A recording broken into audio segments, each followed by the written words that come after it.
దేవుని వాక్యములకి వెళ్ళిపోదాం. ప్రతి ఒక్కరు బైబిల్ గ్రంథాలు తెరిచినట్లయితే యోహాను రాసిన సువార్త 1వ అధ్యాయం, యోహాను రాసిన సువార్త 1వ అధ్యాయం 29వ వచనాన్ని చదువుకుందాం.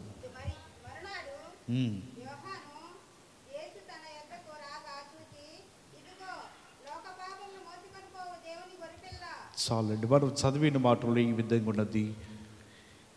మరునాడు యోహాను యేసు తన యొద్దకు రాగా చూచి, ఇదిగో లోక పాపం మోసుకొని పోవు దేవుని గొర్రెపిల్ల అని ఈయన ప్రకటిస్తున్న మాట ఇక్కడ కనబడుతుంది.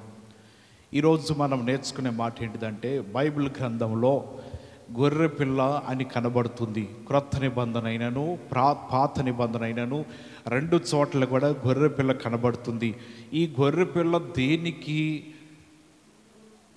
దేని వలన ఈ గొర్రెపిల్లను వాళ్ళు దేవునికి ఏ విధంగా బలర్పించేవాళ్ళు, కారణం ఏంటిదో బైబిల్ గ్రంథాన్ని చూద్దాము.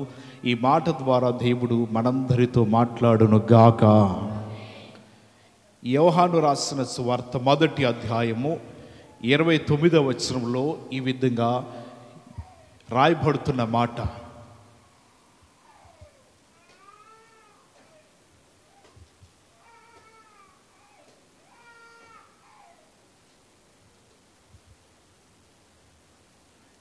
దీనికి మాట రాస్తున్నాడు యోహాను. ప్రజలందరికీ కూడా ఆనాటి కాల సమయంలో బాప్టిజంలు ఇస్తున్నాడు, దేవుని సువార్తను ప్రకటిస్తున్నాడు. అనేక మంది వారి పాపంలో ఒప్పుకుంటూ యొర్దాను నదిలో దిగి వారి జీవితంలో మారుమనసు పొందుతున్నారు. యోహాను చేత అనేక మంది నీళ్ళలో రక్షించబడుతున్నారు. నీటిలో మునిగి వారి జీవితంలో పాత జీవితాన్ని విడిచిపెట్టి క్రొత్త జీవితాన్ని వారు ధరించుకుంటున్నారు. ఇటువంటి సమయంలో ప్రజలందరూ అనుకుంటున్నారు, యోహాను రావటం అంటే ఈ భూలోకానికి గొర్రెపిల్ల వలె రాబోతున్నారని లేఖనములోను గ్రంథములోను ప్రవచన రూపంలో ఉన్నాయి, ఈయనేమో అని ప్రజలందరూ అనుకుంటూ రక్షించబడుతున్నారు. అటువంటి సమయంలో ఇక్కడ రాయబడుతున్న మన మాట చదివితే అంటున్నాడు కదా, ఈయన కాదు కానీ ఆయన అంటున్నాడు, లోక పాపములన్నీ మోసుకొని పోవచ్చున్న దేవుని గొర్రెపిల్ల రాబోతుంది. హల్లెలూయా. నేనైతే మీ అందరికీ నీటిలో మాత్రమే రక్షణ బాప్టిజం ఇవ్వగలను, కానీ రాబోతున్న గొర్రెపిల్ల అయిన యేసు ప్రభువారైతే మీకు దేనిలో బాప్టిజం ఇస్తాడంటే ఆత్మలోను, రెండవది అగ్నిలోను మీకు రక్షణ ఇవ్వబోతున్నాడు. యేసు ప్రభువారిని ఈ విధంగా గొర్రెపిల్లగా పోల్చడానికి కారణం ఏంటిదంటే, అనేక గ్రంథంలో ప్రవచనాలు భక్తులైన వారు, ప్రవక్తలైన వారు, దైవజనులైన వారు ప్రవచించి ఉన్నారు. గొర్రెపిల్ల వధకు సిద్ధమైన దాని వలె మౌన వహించబోతున్నారని గ్రంథంలో రాయబడుతున్న మాట ప్రకారంగా యేసు ప్రభువారి గొర్రెపిల్ల వలె వచ్చాడు ఈ లోకానికి. ఈ గొర్రెపిల్ల యొక్క లక్షణం ఏంటిది? మనం దారిని వెళుతున్నప్పుడు, త్రోవలో వెళుతున్నప్పుడు ఎక్కడైనా మనం గొర్రెలు చూస్తూ ఉంటాం, మేకలను చూస్తూ ఉంటాం. మేకల స్వభావం ఏంటిది? తల ఎట్లా పెడతాయి? అవి మేకలు తిన్నగా పెడతాయి, అటు ఇటు చూస్తూ ఉంటాయి. ఏమన్నా కనబడితే చెట్లు ఒక అందమైనంత స్థితి ఉంటే రెండు కాళ్ళు పైకి లేపి ఏం చేస్తాయి? దానికి ఉన్న ఆకులన్నీ కూడా తింటాయి. కానీ గొర్రెకున్న స్వభావం ఏంటిదండి? తలకే ఉంచుకుని వెళ్ళిపోతూ ఉంటుంది. అది తలకాయ ఎత్తేది కాదు, లేకపోతే చెట్లు కొమ్మలు ఎన్ని ఎక్కి తినేది కాదు. యజమానుడు కోసుకొచ్చి ఆ భుజం మీద తీసుకొచ్చిన వాటిని దాన్ని ముందు వేస్తే అది తింటది. ఈ గొర్రెకున్న స్వభావం ఏంటిదంటే తలదించుకుని వెళ్ళిపోతూ ఉంటుంది. అందుకే ప్రతి గొర్రెల మందులో ఒక మేకను ముందు ఒకటి, వెనక ఒకటి, మధ్యలో ఒకటి ఉంటాయి. 3 మేకలు పెడతారు. దేనికండి అవి? ఈ గొర్రెలు తలదించుకుని ఎక్కడికో పోతా ఉంటే కనబడదు.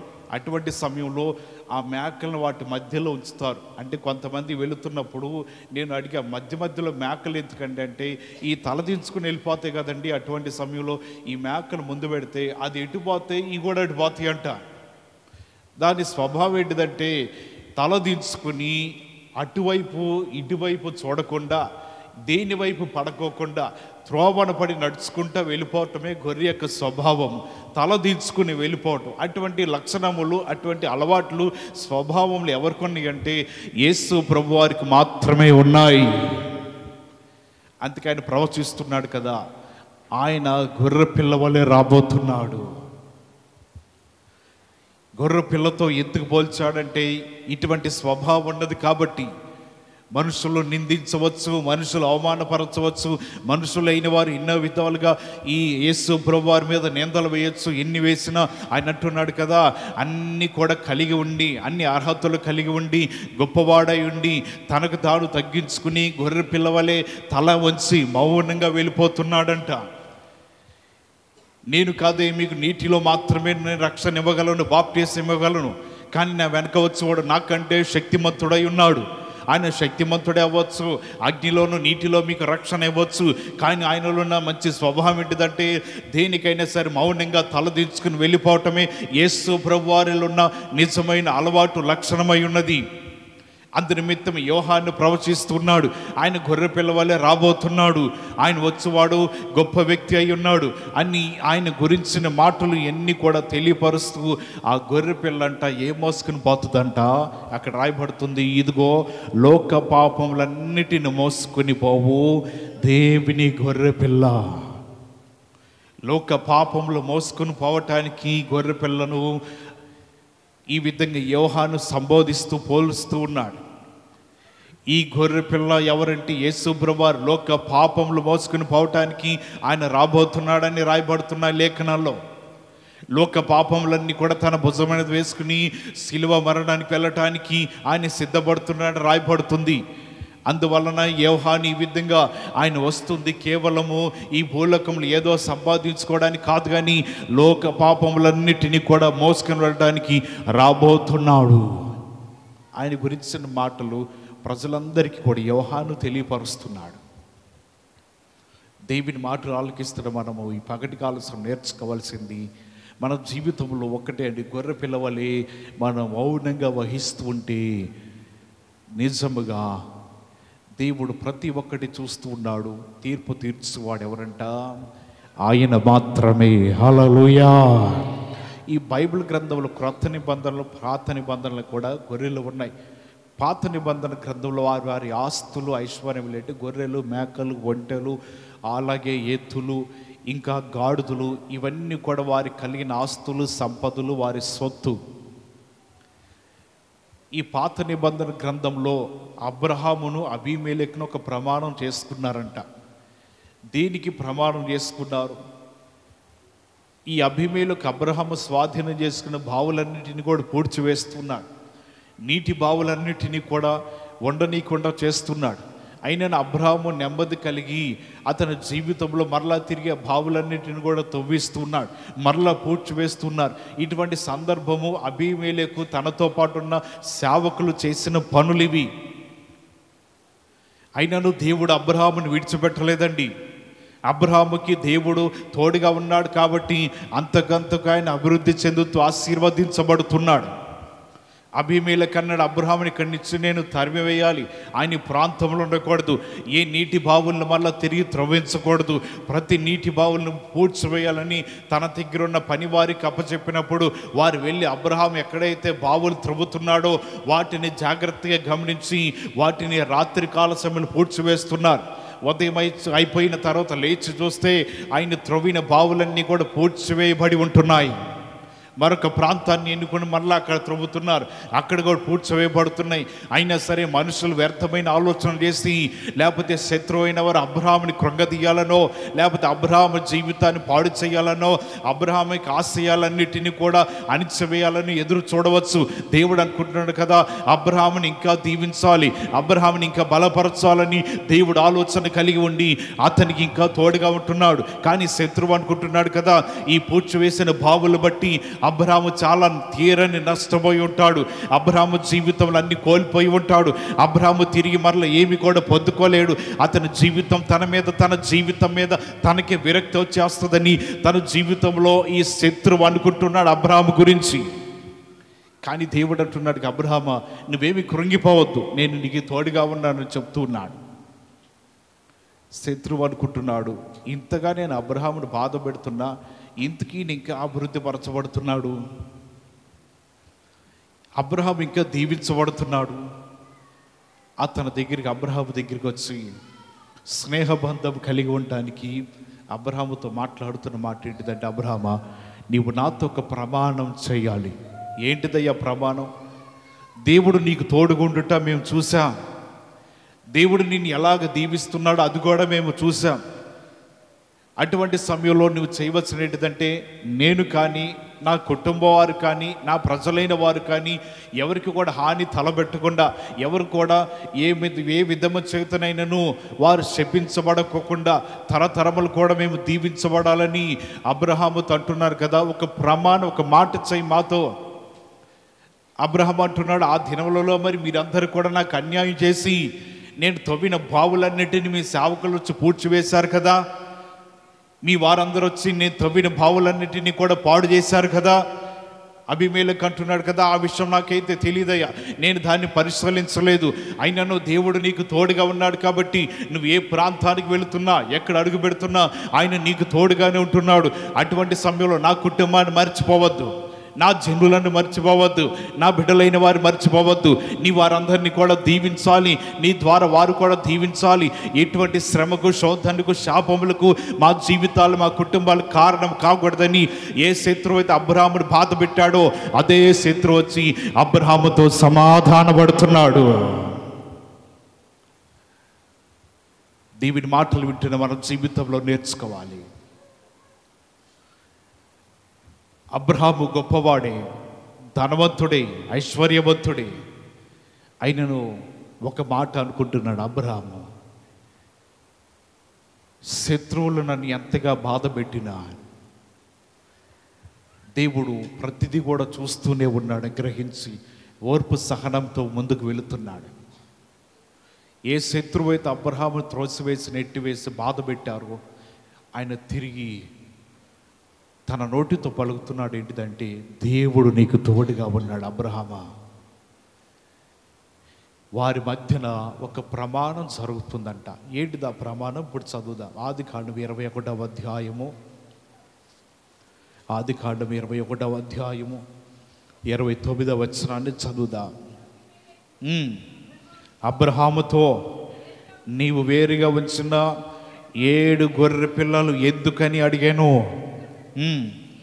నేనే ఈ బావిని త్రవ్వించినందుకు నాకు సాక్షార్థంగా 7 గొర్రె పిల్లలను నీవు నా చేత పుచ్చుకొనవలనని వీరి మధ్యన ప్రమాణానికి గుర్తుగా ఏ ఉంచారండి? గొర్రె పిల్లలు. ఎన్ని గొర్రె పిల్లలంట? 7 గొర్రె పిల్లలు. అబీమెలెకు అంటున్నాడు, ఎందుకయ్యా మాకు ఈ గొర్రె పిల్లలను ఇస్తున్నావు? అబ్రహాం అంటున్నాడు కదా, నేనే ఈ బావులను త్రవ్వించానని నీవు తెలుసుకోవాలి కాబట్టి నా నుంచి 7 గొర్రె పిల్లలను తీసుకో, వీటిని దగ్గర ఉంచుకో.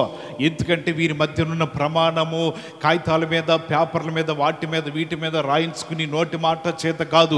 7 గొర్రె పిల్లల్ని అబీమెలెకు ఇస్తూ వీటిని దగ్గర ఉంచుకోమంటున్నాడు. ఒకవేళ బావులన్నీ నువ్వు త్రవ్వించామనో, మరలా తిరిగి నీ సేవకులు త్రవ్వించారనో అటువంటి మాట, అటువంటి విషయంలో బయటికి రాకోకుండా మరలా తిరిగిన బావులను త్రవ్వించానని తెలియపరచడానికని 7 గొర్రె పిల్లలు కూడా నువ్వు ఉంచుకో. ఇది దేనికంటే సాక్షార్థముగా ఉండునని అక్కడ వారిద్దరు అట్లు ప్రమాణం చేసుకుని ఒకరి మార్గాన ఒకరు వెళ్ళిపోయారంట. కారణం ఏంటిదంటే, శత్రువు ఎక్కడ ఉన్న అబ్రహాముని ఎత్తుకుంటూ వచ్చాడండి. కారణము, దేవుడు అతనికి తోడుగా ఉన్నాడు. శత్రువు అబీమెలెకు అనుకున్నాడు, ఇక అబ్రహామును శోధించడం కష్టమే, అబ్రహాముని ఇక బాధ పెడతాం కూడా అనవసరం. దేవుడు అతని పక్షముగా ఉన్నాడు. అతని జీవితాన్ని పాడు చేయాలని మేము ఆలోచన కలిగి ఉంటే ఇంకా అబ్రహాము జీవితము దీవించబడుతుంది.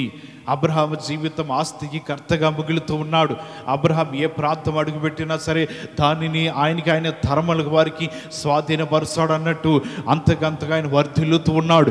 ఈ మాటను గ్రహించే శత్రువు ఉండలేక, ఏ దేవుడైతే అబ్రహాముకు తోడుగా ఉన్నాడో, ఏ దేవుడి చేత అబ్రహాము నడిపించబడుతున్నాడో అటువంటి దేవుని బట్టి నేను కూడా వెళ్ళి అతనితో సమాధాన పడి నా జీవితాన్ని, నా కుటుంబ వారిని రక్షించుకోవాలని ఆలోచన కలిగి ఉన్నాడు. ఈ గొర్రె పిల్లలు ఎందుకంటే వారి మధ్యన ప్రమాణానికి వాడుకుంటున్నారంటే, గొర్రె పిల్ల ఇందాక చెప్పాం కదా, ఏమవుతుందంటే గొర్రె పిల్ల తల వంచుకుని మౌనంగా ఉంటుంది, సమాధానంగా ఉంటుంది. వీరి మధ్యన అప్పటి వరకు గొడవలు ఉండవచ్చు, అనేక విధములుగా అభ్యంతరాలు ఎదురైనాయి, కష్టాలు ఎదురైనాయి. అప్పటి నుంచి వారిద్దరూ ఒకరి ఎడల ఒకరు ఏం కలిగి ఉన్నారంట? సమాధానం. అందుకనే గొర్రె పిల్లలు సమాధానానికి గుర్తు. తలదించుకుని మౌనంగా వెళ్ళిపోవటం. అబ్రహాం అప్పటి వరకు అలాగే వెళ్ళాడు, తలదించుకుని మౌనంగా వెళ్ళిపోతున్నాడు. ఎవరి మీద ఆయన తిరుగుబాటు చేయకుండా, బావులన్నీ పోడ్చివేస్తున్నా, కష్టపడుతున్నా, ప్రయాసపడుతున్నా, ఆయన ఒకటే అనుకున్నాడు, నేను సమాధానం కలిగి ఉండాలని. ఆయన 7 గొర్రె పిల్లల్ని వారి మధ్య నుంచి మన ఇద్దరం ఈ సమయంలో సమాధాన పడుతున్నాం. దేవుడు మన ప్రమాణమును, మన నిబంధనను ఆయన జ్ఞాపకం తెచ్చుకున్నాడు. అందును బట్టి వీరిద్దరి మధ్యలో ఉన్న సమాధానానికి గుర్తు ఏంటిదయ్యా అంటే ఆ 7 గొర్రె పిల్లలు మాత్రమే. హల్లెలూయా. దేవుని మాటలు వింటున్న మనము మొట్టమొదటిగా యోహాను సువార్తలో చదివించిన మాటను బట్టి మన వర్తమానం ఆధారపడి ఉన్నది. ఆయన లోక పాపంలో మోసుకొనొచ్చు మౌనంగా వెళ్ళిపోతున్నాడు. ఎవరండి మౌనంగా వెళ్ళింది? అబ్రహాము. అబ్రహాము తన జీవితంలో మౌనంగా ఆయన జీవితం కొనసాగిస్తున్నాడు. దేవుడు మొట్టమొదటిలో వాగ్దానం చేశాడు అబ్రహాముతో. ఏమంటున్నాడు? అబ్రహామా, నీవు దీవించిన వారిని నేను కూడా ఏం చేస్తాను? దీవిస్తా. నువ్వు ఎవరిని ఎంత ఆశీర్వదించావో వారు కూడా ఆశీర్వదించబడతారు. ఎవరైనా నీకు కీడు చేయాలనుకుంటే నేను కూడా వారికి కీడు చేస్తాను. కాబట్టి నేను నీ పక్షంలో ఉన్న బయలుదేరాను వెళుతున్నాను. ఎవరైతే ఈ మాటను బట్టి అబ్రహాము తన జీవితం విశ్వాసంతో తన ప్రయాణమును కొనసాగించాడో, అబీమెలెకు కీడు చేయాలనుకున్నా, అబీమెలెకు బాధపడాలనుకున్నా, అబీమెలెకు అబ్రహాముని అనేక విధములుగా ఆయన అక్కడ నిలవకుండా త్రోసివేయాలనుకున్నా దేవుడు ఊరుకోలేదు. కానీ మరలా అదే శత్రువుని తీసుకొచ్చి అబ్రహాము ముందు నిలబెట్టాడండి. మన జీవితంలో నేర్చుకోలేది ఈ పగటి ఆలస్యంలో ఏ విధంగా అయితే యేసు ప్రభువారు మౌనంగా గొర్రెపిల్ల వలె తన ప్రయాణం కొనసాగించాడో అదే విధముగా అబ్రహాము కూడా మౌనంగా ఉండి శత్రువులను ఏమి చేయకోకుండా తన జీవితం కొనసాగిస్తుంటే, అబ్రహామా, నిజంగా దేవుడు నీకు తోడై ఉన్నాడు. హల్లెలూయా. ఇంకా గొర్రె పిల్లలు దేనికంటే సాదృశ్యం, దేని వలన దేనికి ఉపయోగించారు? సమూయేలు దినములలో గొర్రె పిల్ల దేనికి ఉపయోగపడుతుందంటే అక్కడ రాయబడుతుంది కదా, సమాధానానికి లేదా ప్రార్థన చేయటానికి. ఫిలిస్తీయులందరూ వచ్చి ఇశ్రాయేల్ ప్రజల మీద యుద్ధం చేస్తున్నారు. ఇశ్రాయేల్ ప్రజలను తరిమివేస్తున్నారు. ఇశ్రాయేల్ ప్రజలను నిలవకోకుండా అనేక మార్లు ఫిలిస్తీన్లు వచ్చి ఇశ్రాయేల్ అందరిని కత్తివాత చేత హతము చేస్తూ వారి జీవితానికి అపజయాన్ని కలిగిస్తున్నారు. ఇటువంటి విధంగా అపజయం కలిగిస్తున్నప్పుడు ప్రజలందరూ వచ్చి సమూయేలుతో అంటున్నారు, సమూయేలు, మా జీవితం మీదకి ఫిలిస్తీన్లు అనేక మార్లు యుద్ధానికి వస్తున్నారయ్యా, మా మీద మమ్మల్ని పాడు చేయటానికి వస్తున్నారు, కాబట్టి మా కొరకు నీవు ప్రార్థించు. హల్లెలూయా. అందరూ రెండు చేతులు ఎత్తి స్తోత్రాలు చెల్లిద్దాం.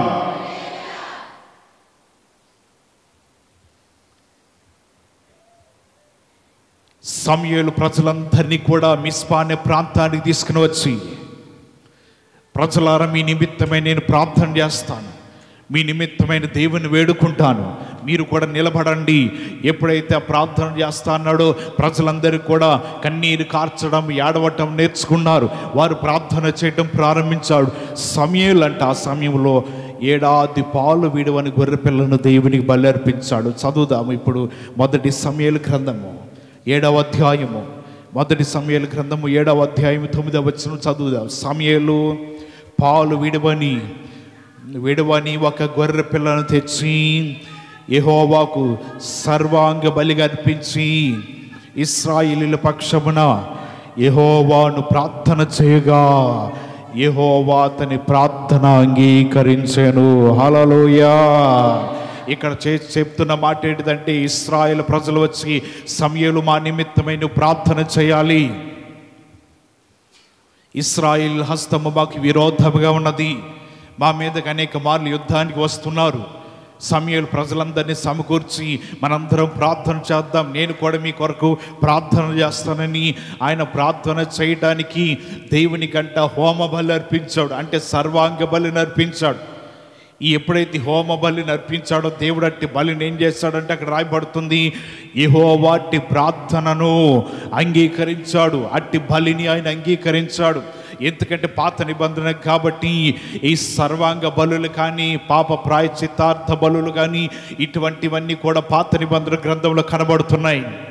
ఈ హోమ బలిని బలిపీఠం మీద ఆయన అర్పిస్తూ ఉన్నాడు. ఈ బలిపీఠం అనేది పరిశుద్ధ స్థలానికి బయట ప్రక్కన ఉంటుంది. వారి బలిపీఠం మీద పాలు విడవని గొర్రె పిల్లని తీసుకొచ్చి వారు బలర్పించినప్పుడు ఆ బలిని దహిస్తున్నప్పుడు ఆ హోమాన్ని దేవుడు అంగీకరిస్తున్నాడు, ఆ సువాసన అంగీకరిస్తున్నాడు. అదే వారి జీవితాలకి ప్రార్థనగా ఉన్నది. దేవుడంటి బలిని అంగీకరించాడు.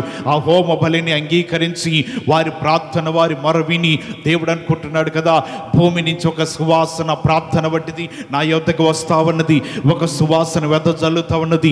నా ప్రజలైన వారు దేని కొరకు ప్రార్థన చేస్తున్నారు, నా ప్రజలైన వారు మొరబెట్టడం ప్రార్థన చేస్తున్నారు. వారందరూ కూడా వారి ప్రార్థనను వినాలని దేవుడు ఆకాశం నుంచి ఆ బలిని చూశాడు, ఆ హోమాన్ని అంగీకరించాడు. ఈ ప్రజలందరి కోసమని ఆకాశం నుంచి ఫిలిస్తీయులందరినీ చెదరగొట్టడం ప్రారంభించాడు. ఇశ్రాయేలు ప్రజలకి విజయం ఇస్తున్నాడు. ఫిలిస్తీయులందరూ కూడా అక్కడ ఉండకుండా వారి జీవితాలు తరిమివేయబడుతున్నారు.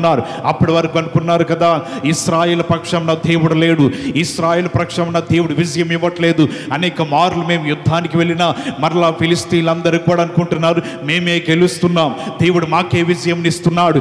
అటువంటి సమయంలో వీరి పక్షంలో దేవుడు ఉన్నాడు, వీరి పక్షంలో దేవుడు వీరి బలిని అంగీకరిస్తున్నాడు, వీరి పక్షంలో దేవుడు ఉండి హోమ బలిని అంగీకరించాడు.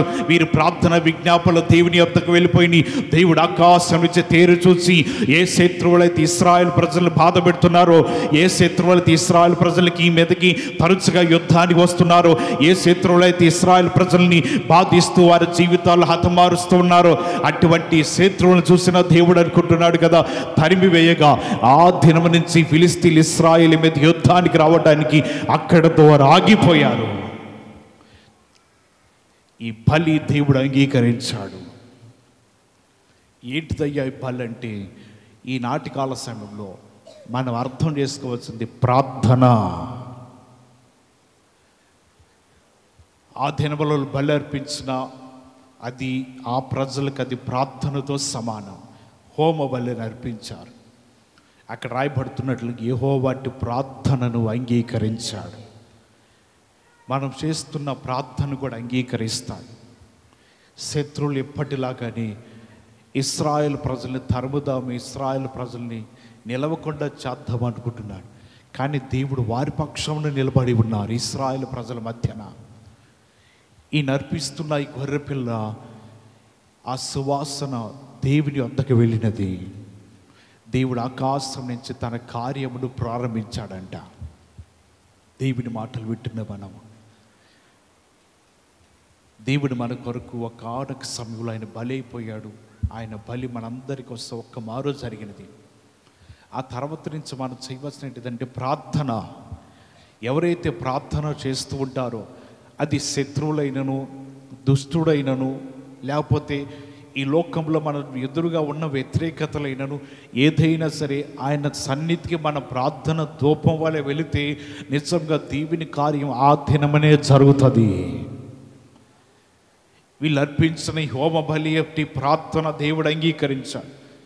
వెనక నుంచి శత్రువులు తరుముకుంటూ వస్తున్నారు, వెనక నుంచి శత్రువులు పరిగెత్తుకుంటూ వస్తున్నారు, ఆయుధములు ధరించుకుంటూ వస్తున్నారు. కానీ వీరందరూ చేసిన ఆ ప్రార్థన బట్టి వారు ప్రార్థనలో ఒక విలువైన మాట కనబడుతుంది. ఏమనంటే 6వ వచనం ఉన్నది, వారు మిస్వాల కూడుకొని నీళ్లు చేది యెహోవా సన్నిధి కుమ్మరించి ఆ దినమనంట వారు ఉపవాసం అండి యెహోవా దృష్టికి మేము పాపాత్ములమని వారు ఒప్పుకొనిరి. వారు వచ్చినప్పుడు వారు మొట్టమొదటిగా చేసిన పని ఏంటయ్యా, మేము పాపాత్ములము, అనేక మార్లు నీ మాట కాదని మేము చేసిన తప్పుని బట్టి మా జీవితాల్లో మరలా తిరిగి వచ్చి మేము పాపంలో ఒప్పుకుంటున్నాం. సమయాలు కూడా మీ జీవితాలు మీరు అలాగే ప్రార్థన చేస్తూ ఉండండి, నేను దేవునికి బలర్పిస్తూ ఉంటానని గొర్రె పిల్లని తీసుకొచ్చి బలర్పించాడు. ప్రజలు చేస్తున్న ప్రార్థన అంగీకరించాడు దేవుడు. సమయాలు ఇస్తున్న సర్వాంగ బలిని కూడా దేవుడు అంగీకరించాడు. వెంటనే దేవుడు ఇశ్రాయేలు ప్రజలకు విజయం ఇచ్చి ఆ దినముల నుంచి కూడా 13వ వచనం చివరిలో కనబడుతుంది, సమయాలు ఉండిన దినములన్నిటిన యెహోవా హస్తం ఫిలిస్తీయులకు ఏ విధంగా ఉన్నదంట, విరోధముగా ఉన్నది. ఒక ప్రార్థన, ఒక బలి సమయాలు ఉన్నంత కాలం యుద్ధములు రాకుండా ఆపివేసిందండి. మనం అనుకుంటే ఒక ప్రార్థన, ఒక గంట ప్రార్థన, లేకపోతే 2 గంటల ప్రార్థన, ఒక దినము ప్రార్థన, ఏమిటంటే ఉపయోగం? సమయాలు ఉన్నంత కాలము సమూయేలు వృద్ధుడైపోయినంత కాలము ఫిలిస్తీన్లు మరలా తిరిగి రావటానికి భయపడిపోయారండి. ఒక మారే దేవుడు శత్రువులను చెదరగొట్టారు. ఎప్పుడైతే చెదరగొట్టబడ్డారో శత్రువులు అనుకున్నారు మరలా ఇశ్రాయేల్ ప్రజల మీదకి చీటీ మాటికి యుద్ధానికి పోకూడదు ఇక, ఎందుకంటే వారి పక్షంన యెహోవా ఉన్నాడు. వారి ప్రార్థనలన్నీ కూడా దేవుడు వింటున్నాడు. వారి పక్షంలో ఒక న్యాయాధిపతి ఉన్నాడు. ఆ బలిని దేవుడు అంగీకరించి ఇంకెన్నడూ కూడా శత్రువులైన వారు రాకోకుండా దేవుడు ఆపివేశాడంట. దేవుని మాటలు వింటున్న మనము నీవు చేస్తున్న ప్రార్థన, నీవు చేస్తున్న విజ్ఞాపన, నీవు చేస్తున్న మొర ఈ తిన్మనే కాపాడుతుంది అనుకోవటం కాదు, కానీ జీవితాంతం వంటి ప్రార్థన నిన్ను రక్షించగలదు. హల్లెలూయా. శత్రువులైన వారిని ఎదుటకు రాకోకుండా దేవుడు హస్తము నీకు అడ్డుగా పెట్టవచ్చు. ఒక ఆనాడు చేసిన ప్రార్థన బట్టే, సమూయేలు చేసిన బలిని బట్టి దేవుడు అంగీకరించి ఎన్నడూ ఫిలిస్తీన్లు రాకోకుండా ఆపివేశాడు. ఈ గొర్రె పిల్ల బలిని బట్టి, ఆ సర్వాంగ బలిని బట్టి, ఆ బలి ఏంటిదంటే మన జీవితంలో విరిగి నలిగిన హృదయములు బట్టి, మోకాళ్ళ ప్రార్థన బట్టి, కన్నీటి ప్రార్థన బట్టి దేవుడు విని అంగీకరించి ఆ ప్రార్థన ద్వారా మనకి జవాబు ఇవ్వగలడు. ఇటువంటి బలులు ఆనాటి కాల సమయంలో దేవుడు ప్రజలకు అర్పించమని తెలియపరుస్తూ ఉండేవాడు.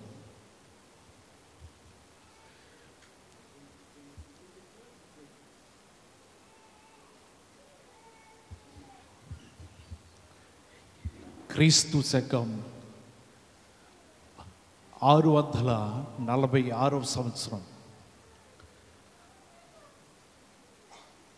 ఒక దైవజనుడు దేవుని సువార్తను ప్రకటిస్తూ ఉన్నాడు.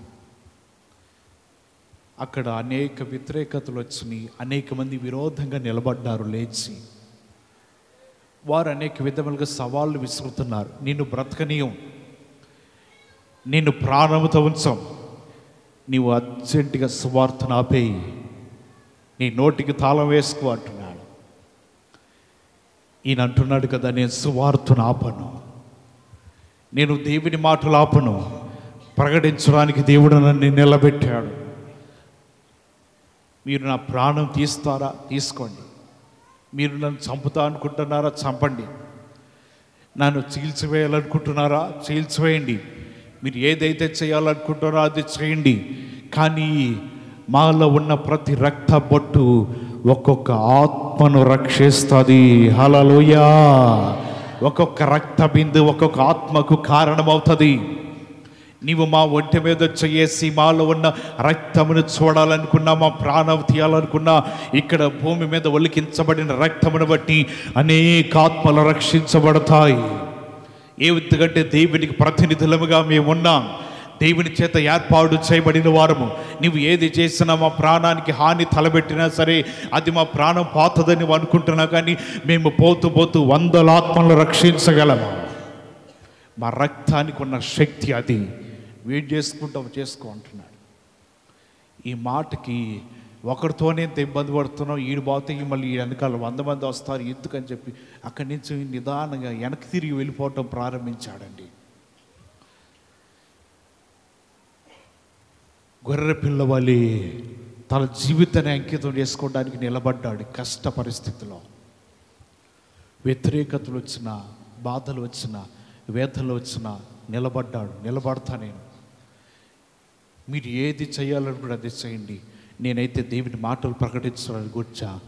నా యేసు కూడా గొర్రె పిల్లవాళ్ళే మౌనంగా ఉన్నాడు. కాబట్టి ఎంత మాత్రము కూడా నేను వెనకడిగి వేయను. నేను కూడా మీరు శ్రమ పెట్టిన తల దించుకొని అనుభవించడానికి నేను సిద్ధమే. గొర్రె పిల్లకున్న లక్షణం అది. తన జీవితం అంకితం చేయటానికైనా, తన జీవితం అర్పించడానికైనా ఈ విధంగా ఈ గొర్రెపిల్ల సిద్ధపడి ఉంటుందండి. ఏదైనా అనుభవించడానికి ముందే బల్లెలు అర్పించడానికైనా గొర్రెపిల్లలు ఆ దినములు వాడుతూ ఉండేవారు. గొర్రెపిల్లను ఉపయోగించేవారు. అబ్రహాము సమాధాన పడటానికి గొర్రెపిల్లలు ఇచ్చాడు. సమూయేలు ప్రార్థన చేయడానికి గొర్రెపిల్లను బలర్పించాడు. మన జీవితంలో ప్రార్థన చేయడానికి ఏం చేయాలండి? మన జీవితాన్ని నలగగొట్టుకుని ప్రార్థన చేయగలిగితే ఆ ప్రార్థన దేవునికి ఇష్టమై ఉన్నది. హల్లెలూయా! ఆ ప్రార్థన అంట దేవుడు అంగీకరిస్తూ ఉంటాడంట. ఎప్పుడన్నా మీరు దారిని వెళ్తున్నప్పుడో లేకపోతే ఎప్పుడన్నా పని మీద బయటకు వచ్చినప్పుడు చూసారో లేదో, మన నెలలో తిరణాలు జరుగుతుంది. ఎప్పుడంటే అది మే నెలలోనే ఏప్రిల్లోనే జరిగేది. వెళ్తాడనుకుంటా ఆయన. తిరణాలు జరిగినప్పుడు ఒక బండికి పైన ఏం కడతారు? మీరు వెళ్తారు. ఆ గొర్రెని కట్టి దానికి ఏమి ఇస్తుంటారండి?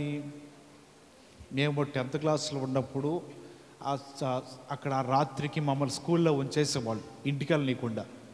ఎందుకు? మార్కులు బాగా రావాలి, బాగా చదవాలని లోపల అక్కడే స్కూల్లో పెట్టేసి బంధించేవాళ్ళు మమ్మల్ని. ఆ సమయంలో వాళ్ళు తిరణాలు జరుగుతుంది పోయేస్తారా అన్నాడు. మాకు తెలియదుగా, స్కూల్లో అందరూ లబోమని పరిగెత్తాము అక్కడ చూసి వద్దామని. అప్పుడు పైన గొర్రెపిల్లని ఏలాడి తీసి కడుతున్నారు. అప్పుడు దాకా నాకు తెలీదు. గుడ్లు, ఇంకేంటి టమాటాలు, ఇంకా వాటర్ ప్యాకెట్లు అంట, ఇంకా మామిడికాయలు. ఆ కాయలన్నీ వేసి ఏం చేస్తారు దానికి? అదేమని ఎదురు తిరుగుతుందండి పైన ఉన్నది. దానికి వేసి దబ్బి బాత్తం అంటే కిందేమో పిల్లలు లేని వాళ్ళంట ఏడిది చెంగు పడతారంట. దాంట్లో పడితే పిల్లలు పడతారండి. ఏమో వారి విశ్వాసం, వారి నమ్మకం మనకు తెలియదు, మనకు సంబంధం లేదు. మేము చూసినప్పుడు ఇట్లా జరిగింది. దానికి తాడేసి దాన్ని అలా ఏలాడి తీసి కొడతానే ఉంటారు. దేన్ని? మేకపోతున్నా గొర్రెపోతున్నా, మేకపోతున్నా గొర్రెపోతున్నా, అది మొత్తానికి దొరుకుతున్నారండి. తిరణాలకు పోతున్నారు. అయితే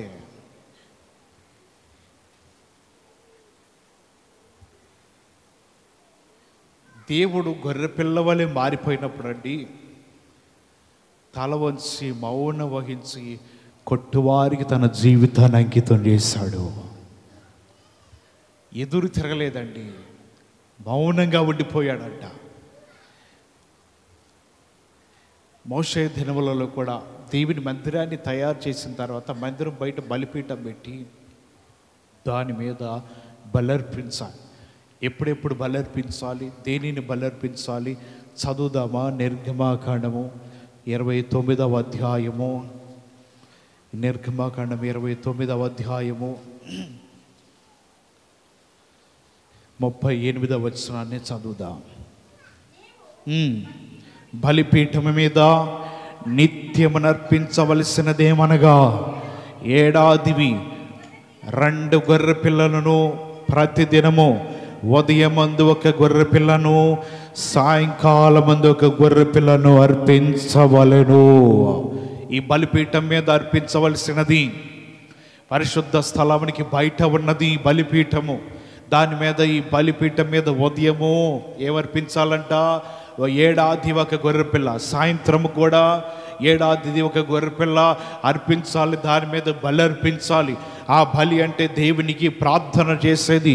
యెహోవా, ఆ 41వ వచనది, యెహోవాకి ఇంపైన సువాసన గల హోమమగునట్లు ఉదయ కాలమందలి అర్పణను, దాని పానీయ అర్పణను అర్పించినట్లు దానిని నీవేం చేయాలి? అర్పించాలి. అలా అర్పించడం వలన 43వ వచనం ఉన్నది, అక్కడికి వచ్చి ఇశ్రాయేలులను కలుసుకొందును, అది నా నామ మహిమ వలన పరిశుద్ధపరచబడును.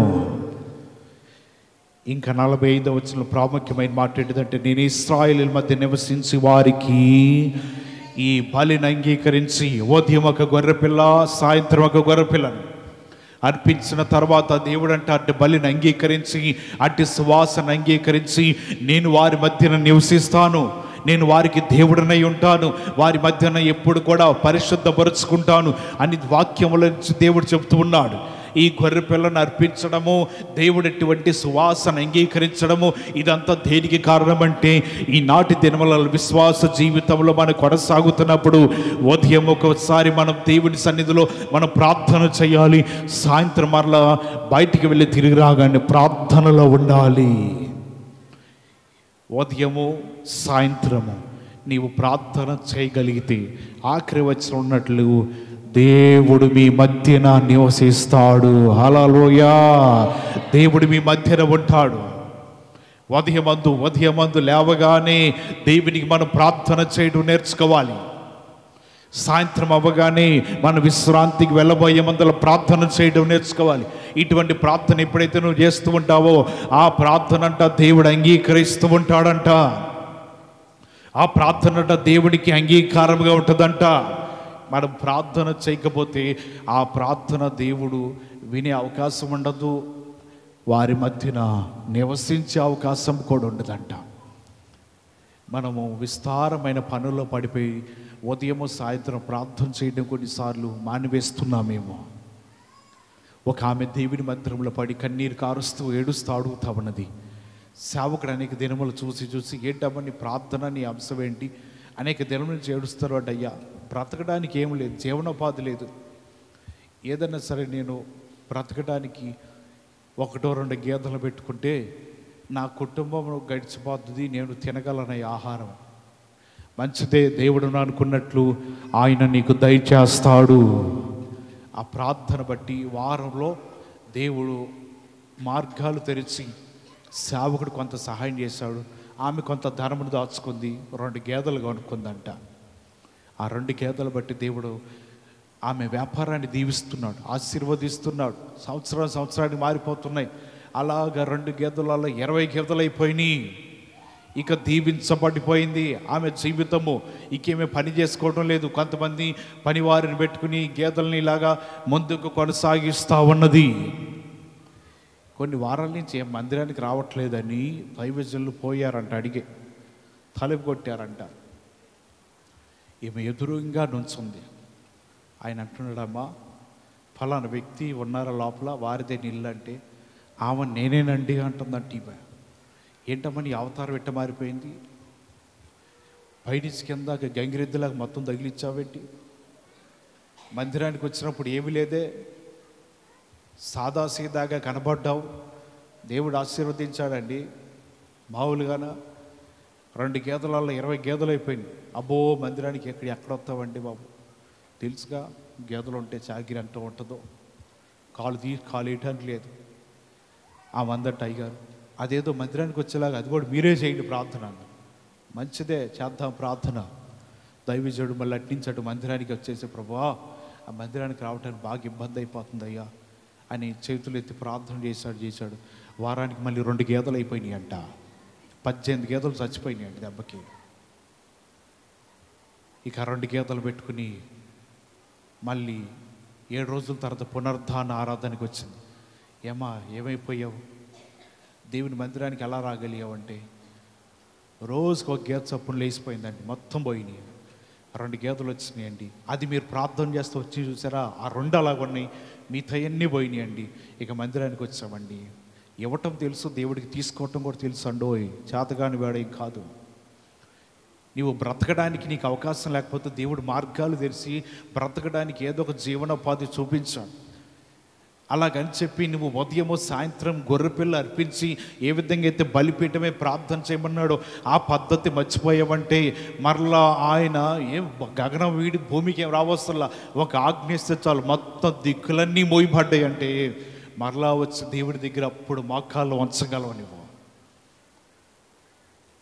దేవుడి మాటలు వింటున్నా మనం ఏ పరిస్థితిలో ఉన్నా, ఏ స్థితిగతులు దేవుడు కలుగజేసినా, ఎన్ని విధాలుగా మనము మనుషులకి అందనంతగా దీవించబడుతున్నా, ఏ స్థితిలో ఉన్నా సరే ఒకటే గుర్తుపెట్టుకోవాలి, నేను ఈ స్థితిలో ఉన్నానంటే కేవలము దేవుని వలనే. హల్లెలూయా.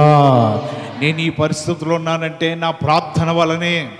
ఉదయము సాయంత్రము ఏ విధంగా అయితే మోషేకి సెలవిచ్చినట్లుగా మీరు గొర్రెపిల్ల అర్పించినట్లయితే ఆ శ్వాస నేను అంగీకరించి, ఆ ప్రార్థన నేను అంగీకరించి మీ మధ్యకి నేను వచ్చి నివసిస్తాను అన్నాడో అటువంటి ప్రార్థన ఏ ఇంటిలో అయితే ఉంటుందో, ఏ గృహంలో అయితే ఉంటుందో దేవుడు వారి మధ్యన నివసిస్తూ ఉంటాడు.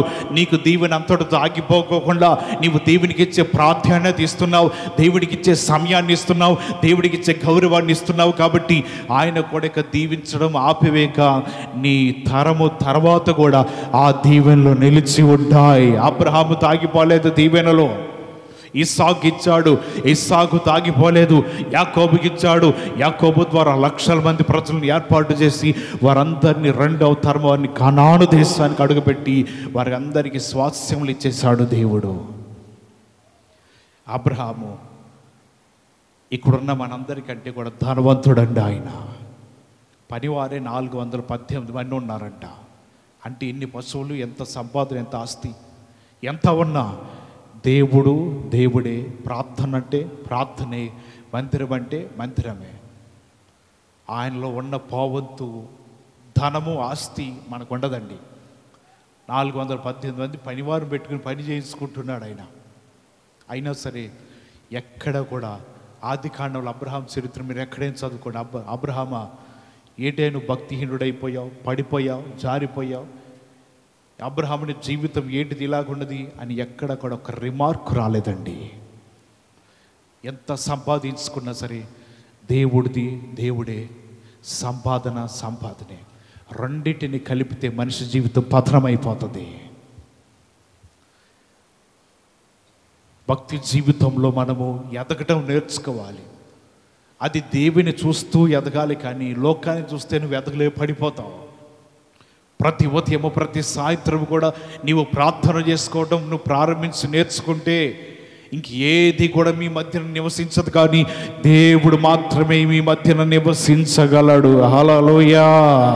దానికోసమే ఉన్న జీవితంలో ప్రయాసపడుతూ ప్రతి ఉదయము ప్రతి సాయంత్రము నువ్వు ఎక్కడ ఉన్నా, ఏ పరిస్థితిలో ఉన్నా, ఎటువంటి స్థితిలో ఉన్నా సరే ప్రార్థన అనేది విడిచిపెట్టకుండా నీవు చేయగలిగితే నీ దీవెన, నీ సంపాదన, నీ ఆశీర్వాదము, నీ ఐశ్వర్యమును ఎవ్వరు కూడా దొంగిలించలేరు. అది దేవుని వలన కలిగినది మాత్రమే. గొర్రెపిల్ల సమాధానము ఉన్నది, గొర్రెపిల్ల మౌనంగా ఉన్నది.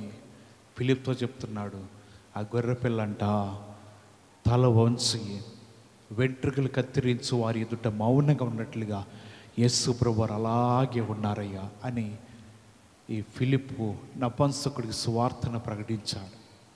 ఆయన విన్నాడు, సమాధానంగా వచ్చాడు, సమాధానంగానే ఉన్నాడు, తల తీర్చుకున్నాడు, మౌనంగా ఉండిపోయాడు.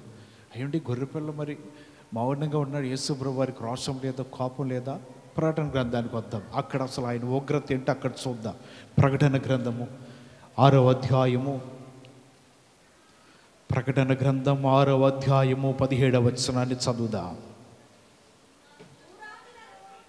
భూరాజులను, ఘనులను, సహస్రాధిపతులను, ధనికులను, బలిష్ఠులను, ప్రతి దాసుడను, ప్రతి స్వతంత్రుడను కొండ గుహల్లోనూ బండ సందులను దాక్కుని సింహాసనసీనుడైన వాని యొక్కయు గొర్రెపిల్ల యొక్కయు ఉగ్రత మహాదినము వచ్చెను. దానికి తాళజాలను వాడెవడు? మీరు మా మీద పడి ఆయన సన్నిధికిని గొర్రెపిల్ల ఉగ్రతకును మమ్మను మరుగు చేయుడని పర్వతములతోనూ బండలతోనూ చెప్పుచున్నారు. ఎవరంటే భూరాజులంట, సామాన్యమైన మనుషులు కాదు, లేకపోతే రోడ్డు పక్కన ఉండే పేదవారు కాదు, ధనికులు కాదు. చెప్తున్నారు, అక్కడ రాయబడుతుంది, భూరాజులను, గనులను, సహస్రాధిపతులను, గొప్పవారును అందరూ కూడా ఆ గొర్రె పిల్ల యొక్క ఉగ్రతను బట్టి కొండల్లోకి పారిపోతున్నారు, పర్వతముల మధ్యకి పారిపోతున్నారు. వారు అంటున్నారు కదా, కొండలారా, పర్వతములారా, మీరు మా జీవితాలను కప్పండి. ఎందుకో గొర్రెపిల్ల ఉగ్రతను మేము తట్టుకోలేకపోతున్నాం. ఎందుకంటే అక్కడ చదివితే కనబడుతుంది కదా 12వ వచనంలో, ఆయన 6వ ముద్రను విప్పినప్పుడు నేను చూడగా భూకంపం కలిగేను. 6వ ముద్ర విప్పినప్పుడు వీరి మీద అందరికీ కూడా శోధనలు వచ్చినాయి. ఈ ఉగ్రత దిగి వచ్చింది. ఎవరు ఉగ్రత అంటే గొర్రెపిల్ల ఉగ్రత. గొర్రెపిల్ల ఎవరంటే ప్రభువైన యేసు ప్రభువారు. ఇటువంటి గొర్రెపిల్ల ఉగ్రతను కప్పమని భూరాజులు తమ సింహాసనములు దిగి వచ్చి తన రాజ్యాలు వదిలివేసి పర్వతములతో కొండతో బ్రతిమలాడుతూ, మీరు కానీ మమ్మల్ని కప్పకపోతే మా జీవితాల్లో భూకంపంలో మేము నలిగిపోతూ ఉంటాం, మా ప్రాణాలు పోతూ ఉంటాయి. ఇటువంటి గొర్రెపిల్ల ఉగ్రతకు అక్కడ రాయబడుతున్న మాట ఏంటిదంటే, కలిగిన వాడెవడు? గొర్రెపిల్ల ఉగ్రతను తట్టుకోగలిగిన వాడెవడు? మొదటైతే యేసు ప్రభువారు లోకానికి వచ్చినప్పుడు ఆయన కోపంతో రాలేదు, గొర్రెపిల్ల వాళ్ళే మౌనంగా వచ్చాడంట. మౌనంగా ఉన్నాడు. కొట్టారా? మౌనంగా ఉన్నాడు. ముఖం మీద ఉమ్మూసారా? మౌనంగా ఉన్నాడు. వెనకాల నుంచి గుద్ది ఎదరికొచ్చి ప్రవచించయ్యా అన్నాడు. మౌనంగా ఉన్నాడు. తల మీద ముళ్ళు కిరీటం పెట్టి కర్రతో కొట్టారా? మౌనంగా ఉన్నాడు. శిలువ మీద పరుండబెట్టి 2 చేతులకు 2 మేకులు కాళ్ళకు మేకు కొట్టారా? మౌనంగా ఉన్నాడు. ప్రాణం అర్పించిన యేసుప్రభు వారు అప్పటి వరకు కూడా మౌనంగా ఉన్నాడు. కానీ రెండోసారి రాబోతున్నాడు మరలా అదే యేసు భూమి మీదకి. అటువంటి సమయంలో అప్పుడు మౌనంగా ఉండడంట. ఆ గొర్రె పిల్ల కోపానికి ఉగ్రతకు నిలవలేక కొండల వైపు పర్వతం వైపు మనుషులు పరిగెడతా ఉంటారు. దాక్కోవడానికి వారి జీవితాలు పరిగెడుతూనే ఉంటారు. వారు ప్రాణాలు రక్షించుకోవడానికి ఎక్కడ అవకాశం ఉండదని వారు నిలబడలేక పరిగెడుతూనే ఉంటారంట. అటువంటి గొర్రె పిల్ల ఉగ్రతను నీవు తట్టుకొని నిలబడాలి అంటే, ఆ ఉగ్రతని జీవితము రాకూడదంటే, ఆ ఉగ్రతని జీవితం గురి కాకూడదంటే, మోషేతో చెప్తున్నట్లుగా ఉదయకాల సమయంలో ఒక ప్రార్థన, సాయంత్రకాల సమయంలో తిరిగి వచ్చినతో ఒక ప్రార్థన నీవు చేయగలిగి నీ కుటుంబానికి వరకు నువ్వు వేడుకొని ప్రార్థన చేయగలిగితే నిశ్చయముగా ఆయన మీ మధ్యన నివసిస్తాడు. లేని ఎడల భూరాజులు సహితం గడగడ వణికిపోతున్నారంటే సామాన్యమైన మనుషులు ఆ గొర్రెపిల్ల ఉగ్రతకు నిలబడటం అసాధ్యము. గొర్రెపిల్లకి ఇంకో లక్షణం ఉందంట. అది చదివిన మాటలు ముగిస్తాను. అదే ప్రకటన గ్రంథము 22వ అధ్యాయము. ప్రకటన గ్రంథము 22వ అధ్యాయం 3వ వచనం. ఇక మీదట శాపగ్రస్తమైనది ఏది దానిలో ఉండదు. దేవుని యొక్కయు గొర్రెపిల్ల యొక్క సింహాసనము దానిలోనే ఉండును. ఇక్కడ రాయబడుతుంది కదా, ఇక గొర్రెపిల్ల ఉన్న ఆ రాజ్యములు అంట శాపగ్రస్తమైనదే ఉండదంట. ఇక దానికి ఎప్పుడు కూడా గొర్రెపిల్ల సింహాసనం మాత్రమే కనబడుతుంది. ఆకలైనను, దాహమైనను, దప్పికైనను, సూర్యుడైనను, చంద్రుడైనను, వ్యాధి అయినను, బాధ అయినను, కన్నీరైనను, ప్రతి బాష్పబిందువును ఏమీ కూడా లేకోకుండా అక్కడ కనబడేది ఏంటిదంటే 23వ వచనం ఉన్నది కదా, 21వ అధ్యాయం 23వ వచనం. ఆ పట్టణంలో ప్రకాశించుటకై సూర్యుడైనను చంద్రుడైనను దానికి అక్కర్లేదు. దేవుని మహిమయే దానిలో ప్రకాశించును. గొర్రె పిల్లయే దానికి దీపము. ఏ లైటులు ఏ వెలుతురులో వస్తలేదు, గొర్రె పిల్లయ్య ప్రకాశిస్తూ ఉంటుందంట. ఈ ఉగ్రతను తప్పించుకొని నీ జీవితం రక్షించబడితే ఈ గొర్రె పిల్ల దీపము దగ్గర నీవు కూడా వెలుగుతావు. సింహాసనం మీద నీవు కూడా ఉంటావు. ఈ 6వ ముద్రను విప్పినప్పుడు కానీ నీవు భూమి మీదే విడిచిపెట్టబడ్డావంటే గొర్రెపిల్లను చూడలేవు, ఆ దీపం దగ్గరికి రాలేవు. అక్కడ గొర్రెపిల్ల విందు మహోత్సవము జరుగుతుందంట. అది మహావిందు. దానిలో నువ్వు చేయబెట్టలేవు, సింహాసనం ఎదుట నువ్వు కనబడలేవు. ఇంకా 22వ అధ్యాయం అంతా చదివితే అక్కడ జీవవృక్షం చెట్లు ఉన్నాయి. నెల 12 సార్లు కాపు కాస్తూనే ఉంటాయంట. ఒక నది ప్రవహిస్తూనే ఉంటుందంట. అందమైన సౌందర్యమైన రాజ్యం అక్కడ ఉన్నప్పుడు నీవు దానిలోకి వెళ్ళాలంటే ఏ విధంగా అయితే పాత నిబంధన గొర్రె పిల్లను బలర్పించి ప్రార్థన చేస్తూ ఉన్నారో, వారి బలిని దేవుడు అంగీకరించారో, ఈనాటి కాల సమయంలో కూడా గొర్రె పిల్ల వలె తగ్గించుకుని నీ జీవితంలో దేవుని సన్నిధిలో మోకరించి ప్రార్థన చేయగలిగితే అట్టి ప్రార్థన విన్నా దేవుడు ఏ మోత్ర విప్పినప్పుడు నీ జీవితంలో శ్రమల పాలు కాకుండా, నీ జీవితం శాపగ్రస్తమైన దానిలో వెళ్ళకోకుండా, ఏ శోధనలోకి నీ జీవితం వెళ్ళకోకుండా, దేవుని ఉగ్రత నీ మీద రాకోకుండా, ఆ గొర్రె పిల్ల దీపమై ఉన్న దేవుని రాజ్యంలో నీవు కూడా ఉండటానికి ఒక కృపను దేవుడు ఇస్తూ ఉంటాడు. ఆ రాజ్యంలో ఆ దీపము మధ్యన గొర్రె పిల్ల వెలుగులో నీవు సంచరించవచ్చు. దేవుని కొరకు నువ్వు చేయవలసింది ఇదే. ఒకవేళ ప్రార్థన చేయకపోతే 6వ ముద్ర విప్పినప్పుడు మన జీవితాలు ఉగ్రత పాలైపోతాయండి. అలాగే ఉండకూడదంటే నీ జీవితంలో గొర్రె పిల్ల వలె తగ్గింపు జీవితం, నెమ్మది కలిగి ఉండు. ఏదైనా ప్రార్థనతో దేవునికి అప్పచెప్పు. యుద్ధములు చేయవాడు ఆయనే, యుద్ధములు మానుపువాడు కూడా ఆయనే. గాయమును రేపువాడు ఆయనే, గాయమును కట్టువాడు కూడా ఆయనే. అన్ని క్వాలిటీస్ ఉన్నాయండి దేవునిలో. గాయపరిచి సంతోషించి ఆనందించడం కాదు, గాయాన్ని కూడా కడతాడంట. నీ మీదకి ఎన్ని శత్రువులు ఎంతమంది వచ్చినా సరే మరలా తిరిగి శత్రువు బాధను మాన్పువాడు కూడా ఆయనే. అటువంటి సమయంలో మరి మేమేం చేయాలండి? గొర్రె పిల్లవాళ్ళే మౌనంగా ఉండి జీవితంలో తలవల్చుకుని దేవుడి దగ్గర ఉదయము సాయంత్రము ప్రార్థన ధూపం వల్ల వేస్తూ ఉంటే ఆ ప్రార్థన ఆయన అంగీకరిస్తాడు. అది దేవుని అంతకు వెళుతుంది. వెళ్ళిన ప్రార్థన ఊరకనే పాదండి, మీ మధ్య ఆయన నివసిస్తాడు. శాపగ్రస్తమైనది ఏది ఉండదుగా. ఏ కుటుంబాలకి పట్టబడవు, ఎక్కడ కూడా ఎటువంటి విరోధమైనవి ఉండవు. దేవుడే ఉన్నాడు కాబట్టి ఆ కుటుంబం ప్రజలందరికంటే కూడా ఉన్నత స్థితిలో ఉండి దేవుడు దీవిస్తాడని కొద్ది మాటల ద్వారా తెలియపరుస్తూ గొర్రె పిల్ల వంటి స్వభావమును దేవుడు మీ అందరికి అనుగ్రహించును గాక. అందరూ మోకరించండి, ప్రార్థన చేసుకుందాం. దేవుడు మనతో విలువైన మాటలు మాట్లాడి ఉన్నాడు. మా కాళ్ళ మీద ఉండి దేవుని దగ్గర, ప్రభువా మాకంటే గనుడవు, గొప్పవాడవు, అందచందము కలిగిన వాడు, సింహాసనం మీద ఉండి తండ్రి పక్కన ఆసీనుడు అవ్వాల్సిన వాడు, మా కొరకు తగ్గించుకొని తలవాల్చుకుని ప్రభువా మౌనంగా ఉండి మా కొరకు ప్రాణం అర్పించావు. ఎంతటి తగ్గింపయ్యా, ఎంతటి మౌనకరమైన జీవితం ప్రభువా. ఈ దేవుని సన్నిధానంలో మేము కూడా అదే ధరించుకోవాలి.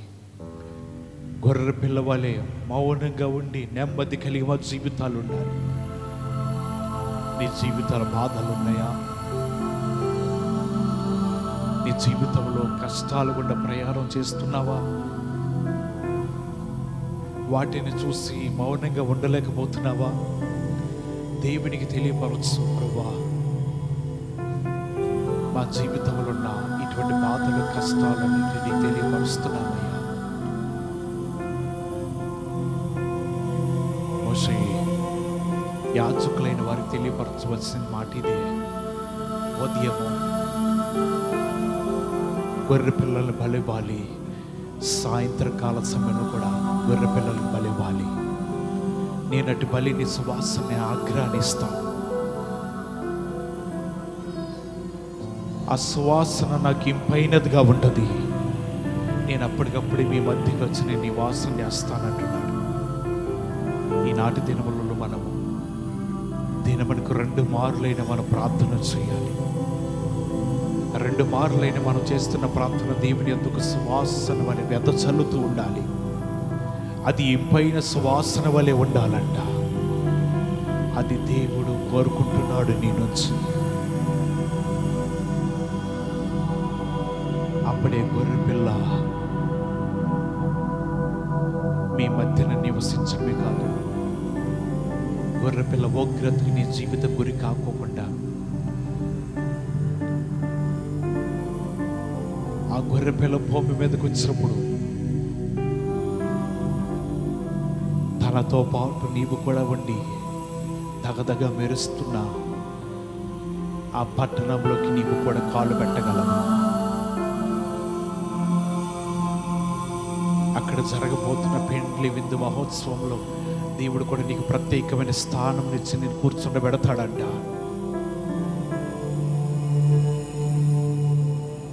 ఆ గొర్రె పిల్ల ఎప్పుడైతే అక్కడ దీపమై ఉండి మెరుస్తా ఉన్నదో అటువంటి దీపము ఆ వెలుగును బట్టి నీవు కూడా దేవుని రాజ్యంలో సంచరిస్తూ ఉండవచ్చు. దీనికన్నా విలువైన భాగ్యము క్రైస్తవులకి ఏముందండి? దీనికున్న ధన్యత భూలోకంలో ఎక్కడ ఉన్నది? దానికోసమే మన క్రైస్తవ జీవితంలో ఈ యాతన, ఈ కన్నీరు, ఈ జీవితము దేవుని దగ్గర కలిగి ఉండి గొర్రె పిల్ల వంటి మెల్లనైన మనసు, నెమ్మది కలిగిన మనసు, తల దించుకుని లోకంలో యాత్ర చేసే మనసు. మన ప్రధాన యాజకుడు మన ముందు ఉన్నాడు కాబట్టి మనము ఆయన్ని వెనకాల తలదించుకుని వెళ్ళిపోయే మనసు మన జీవితంలో కలిగి ఉండాలి. ఎవరైతే ఇలా కలిగి ఉంటారో వారందరూ దేవుని రాజ్యాన్ని తప్పక స్వతంత్రించుకుంటారని వాక్యం తెలియపరచబడుతుంది. ప్రార్థన చేసుకుందామా? విత్తబడిన వాక్యం మనందరి జీవితంలో ఫలభరితమున్నట్లుగా ఆత్మచేత ప్రేరేపణ కలిగిన వారు ఎవరైనా ఒకరు ప్రార్థన చేయండి.